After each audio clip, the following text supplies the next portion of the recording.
We're way, way, way behind. We used to build a ship a day, and now we don't do a ship a year practically, and we have the capacity to do it. So we'll talk to you about that.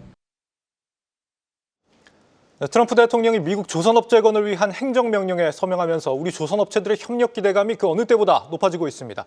한화오션이 미 현지 조선소를 인수했다면 HD현대중공업은 미국 최대 방산조선사와 동맹을 맺는 방식으로 시장 진출에 나서는 모습입니다. 취재기자 연결해서 조선업계 영향 들어보겠습니다. 배창학 기자, 트럼프가 조선 재건에 대규모 재정을 쓴다면 우리 기업들의 직접적인 수혜라고 봐야 될까요?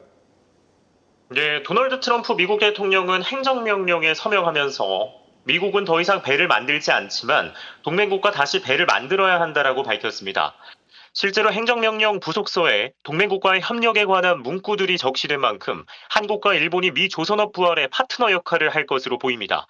특히 한덕수 대통령 권한대행이 행정명령에 앞서 트럼프 대통령과의 통화에서 양국 조선협력 관계를 공고히 한 만큼 K조선이 큰 수혜를 볼 것으로 예상됩니다. 국내 조선사들은 발빠르게 대응하고 있습니다.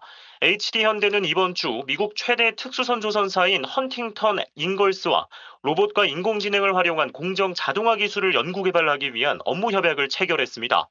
한화오션은 지난해 일찌감치 미 현지 필리조선소를 인수했습니다. 미국 국회는 10년 내 미국 선적 상선을 80척에서 250척으로 확대하는 조선업 및 항만시설법, 십스 액트법 을 위해서 속도를 내고 있습니다. 미국에서 건조된 선박만을 대상으로 하는 만큼 국내에서는 미 현지에 조선소를 둔 한화오션만 해당되는 법안입니다. 또 십스액트법 법안에는 미 조선에서의 선박 MRO 확대를 위한 조항도 담겨 있습니다. 자국이 아닌 외국 조선소에서 수리 시 50%의 세금을, 중국을 비롯한 위험 국가에서 수리할 경우 200%의 세금을 물리기로 했습니다. 실제로 시행만 되면 한화오션은 MRO 사업을 추진할 때마다 경쟁사보다 더 큰 돈을 벌 것으로 예상됩니다. 네, 중국 조선업의 불공정 행태를 면밀히 조사하겠다, 이런 내용도 이번 행정명령에 포함이 됐는데 말이죠. 이건 우리 기업들에 어떤 영향을 미칠까요? 네, 일단 글로벌 조선 시장에서 미국산 선박 비중은 0.2%인 반면 중국산은 74%에 달합니다. 미국이 만든 컨테이너와 크레인은 사실상 전무한데 중국은 각각 96%, 80%를 만들었습니다. 사실상 시장을 독점하고 있는 겁니다. 이에 트럼프 대통령은 중국의 해양 패권 장악을 저지하기 위해 중국 조선업을 대상으로 하는 표적 조사를 지시했습니다. 동시에 중국산 선박의 거액의 입항 수수료를 부과하기로 하는 등 압박의 강도를 높이고 있습니다. 상황이 이렇다 보니 전 세계 선주들이 중국 대신 한국의 선박 건조를 맡기고 있습니다. HD현대는 그리스 해운사와 2조 3천억 원 규모의 신조 사업 수주 방안을 논의 중인데 미중 갈등이 호재로 작용했다는 것이 전문가들의 분석입니다.